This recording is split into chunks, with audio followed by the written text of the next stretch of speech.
Director General at the ever-gorgeous Ma'am Mayoka Rowena Rachel Tancuy. Di ba, napakaganda, no? Gusto pa ninyo siya uli ang maging Director General sa isang taon?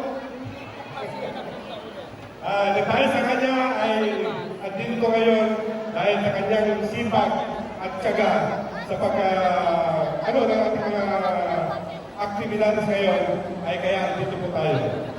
At tamang-tama ang tema natin ay ang bawat hindi may pag-asa, bawat saya may pag-unlad.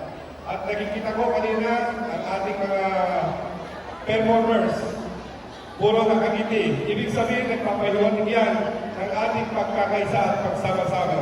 Sana tuloy-tuloy lahat ang mga ganitong pag-ugali natin at suportahan natin lalo ang mga proyekto at programa ng ating kasalukuyang administrasyon sa pamumuno po ni Mayor Charles Portonoy.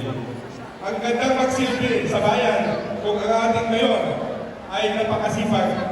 Kaya kami mga Sangguniang Bayan ay araw-araw kami nasa munisipyo. Kaya sana mag-enjoy po tayo lahat.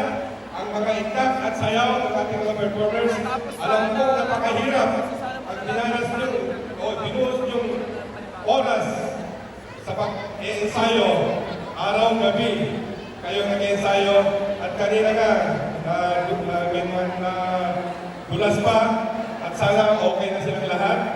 At kanina yung showdown kanina sa daan ay kahit umuulan, tuloy. Yan ang ibig sabihin ng tema natin. Sa bawat ngiti, may pag-asa at sa bawat saya, may pag-unlad.